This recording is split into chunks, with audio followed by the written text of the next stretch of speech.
ये दो व्यक्ति हैं और दोनों व्यक्ति की जो इनकम है ये 1,000 रुपए 1,000 रुपए की इनकम ये दो व्यक्ति करते हैं। मान लीजिए कि आपने समझाया उसको कि 500 रुपए आपकी घर की रोज जरूरत है, तो देखिए ये 500 रुपए क्या है वो घर खर्चे के लिए दे देता है और 500 रुपए की वो सेविंग स्टार्ट करता है। 500 रुपए क्या करता है, सेविंग स्टार्ट करता है। तो सोचिए कि 500 रुपये पर डे अगर उसने बचाया और 2 महीने तक ऐसा किया तो उसकी एक आदत तो बन गई ना बचाने की और कमाने की आदत बन गई और आप उसकी हेल्प कर रहे हैं चीजों में। एक व्यक्ति क्या है कि वो ईएमआई पे क्या करता है, ईएमआई पे सामान खरीद लेता है, नया मोबाइल खरीदता है, शर्ट खरीदता है, पैंट खरीदता है और ये 500 रुपया इसमें इन्वेस्ट कर देता है। 500 रुपया और 500 रुपया ये भी अपने परिवार को दे रहा है ना। परिवार चलाने के लिए तो दोनों को जरूरत है, लेकिन ये 500 ईएमआई में 5 लाख रुपया कर्जा ले लिया, 2 लाख रुपया कर्जा ले लिया और इसने क्या किया कि इस पैसे को चुकाने में 500 रुपया इन्वेस्ट कर दिया।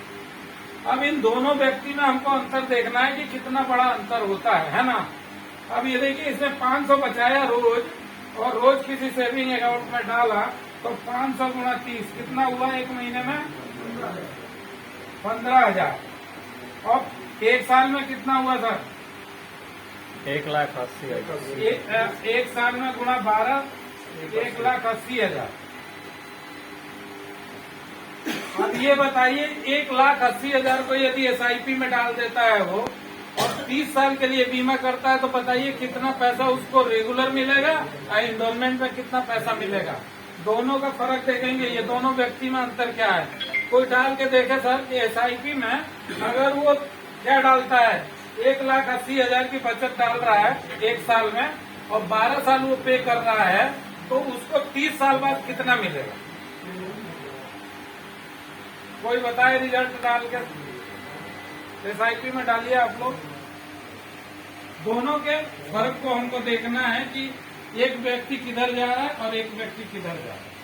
ये डे 1 से जैसे ये पैसा डालेगा ये वाला व्यक्ति तो इसके पास एक बहुत बड़ी सिक्योरिटी होगी, वो होगा इंश्योरेंस।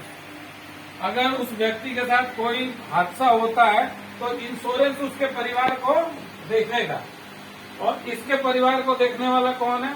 दोनों में डिफरेंस देख लीजिए कि इसके साथ कोई नहीं है बल्कि ये जो कर्जदार हैं इसके घर तगादा और तेज कर देंगे कि अब नहीं रहा, थोड़ा सा और तेज करिए कि हमारा पैसा कहीं से मिल जाए। तो यहाँ इसको क्या मिलेगा, हो सकता है इसके परिवार को गालियां मिले, उल्टी सीधी बातें मिले और जो 500 रुपए जो इसके घर जा रहे थे, जो खर्चे चला रहे थे, ये पैसा यहाँ बंद हो जाए। लेकिन एसआईपी के रेगुलर इनकम में क्या होगा, ये पैसा कहीं न कहीं उसके घर एक समय पे जाएगा और डेथ बेनिफिट वाला पैसा आएगा। आप लोग बताइए जरा कितना पैसा हुआ सर। देखें आप एसआईपी में 1,80,000 डालते हैं, 500 रुपया बचाते हैं। 1,000 कमाने वाला व्यक्ति है जो कि एक कॉमन व्यक्ति भी हो सकता है। आज रिक्शा चलाने वाले से लेके माने ई रिक्शा चलाने वाला 1,000 रुपया कमा सकता है। कोई 500 रुपये एक्स्ट्रा एफर्ट लगा के कोई नया काम शुरू करके भी रोज कमा सकता है और 12 साल 10 साल केवल वो कमा ले, क्या 12 साल केवल कमा लेता है तो वो हमारे इस स्टैंडर्ड लाइफ की तरफ बढ़ जाएगा।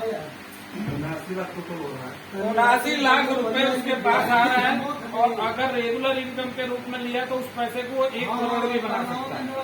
ये व्यक्ति जो है 30 साल में 1 करोड़ का मालिक हो गया और इसका जो 30 साल बाद जो महंगाई होगी वो कम से कम 10 गुना बढ़ चुकी होगी। अब ये बताइए 10 गुना, ये 1 लाख कर्जा लेता था, आगे कितना कर्जा लेगा, आगे ये और ज्यादा इसको कर्जे लेने की जरूरत पड़ेगी और इस व्यक्ति के पास एक पोटेंशियल इनकम आ जाएगी।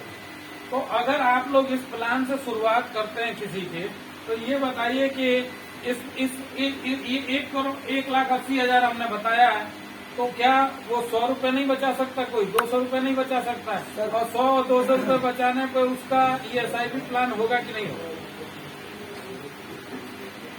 सर वो जमा कराए 21,60,000। हाँ 21,60,000 अब मिला उसको 30 वर्ष में 82,58,000 और डेथ बेनिफिट कितना है? जो औचक निरीक्षण के लिए वो एक ही किस्त जमा किया, हाँ, डेट बेनिफिट है 41,29,164। ये तो उसके परिवार को सिक्योर कर दिया ना फर्स्ट डे से, जिस दिन उसने दे दिया। अब ये देखिए, उसको ये आसान रास्ता भी बता दीजिए कि 1,80,000 का नाम सुनते ही वो चौंक जाएगा, 500 के नाम सुनते ही वो खुश हो जा रहा है। तो उसको आप क्या बता सकते हैं कि किस तरीके से इस प्लानिंग को करना है? उससे कहिए भैया एक सेविंग अकाउंट अपना रखो, और बैंक में जितने अकाउंट खोलते हैं 99% लोगों के अकाउंट सेविंग होते हैं, लेकिन वो सेविंग करना जानते नहीं है। आज के लोग तो पे फोन इस्तेमाल कर रहे हैं, टपाटप इधर से उधर करते रहते हैं और कहते हैं मेरा सेविंग अकाउंट। सेविंग का मतलब क्या होता है कि आप एक ऐसे पैसे को रिजर्व करिए अपने भविष्य के लिए। तो आप कहिए कि एक सेविंग अकाउंट रखो, उसमें 500 रुपया टपाटप ट्रांसफर करते रहो पर डे, महीने में करते रहो। जिसकी महीने में कोई आता है तो महीने में करते रहो। और ये क्या करो, 500 रुपये आप ट्रांसफर करके, ये 1,80,000 एक साल में आपको समझ में नहीं आएगा। और कंपनी का जो प्लान है उसमें क्या कर दीजिए आप लोग, डायरेक्ट कर दीजिए, उससे ई कनेक्ट कर दीजिए, मतलब इलेक्ट्रॉनिक कनेक्ट। और होता भी है, जो नेट का फार्म भरवाया जाता है वो इसीलिए भरवाया जाता है। तो ये क्या होगा, आपके अकाउंट से खुद ही ले लेगा, आपका मतलब खत्म। आप रोज 500 ट्रांसफर कर रहे हैं और 500 फर्स्ट डे, मतलब कमाने की कोशिश करिए। चलिए, उस व्यक्ति को आपने बता दिया और वो व्यक्ति हो सकता है कि आपका प्लान वालान पसंद ना करे, लेकिन 2 महीना उसने 500 अगर बचाया 2 महीने, तो ये बताइए कि उसको एक आदत पड़ जाएगी। कौन सी आदत? 500 रुपये कमा के और डालने की। अगर नहीं करता इस काम को तो वो बेचैन रहेगा।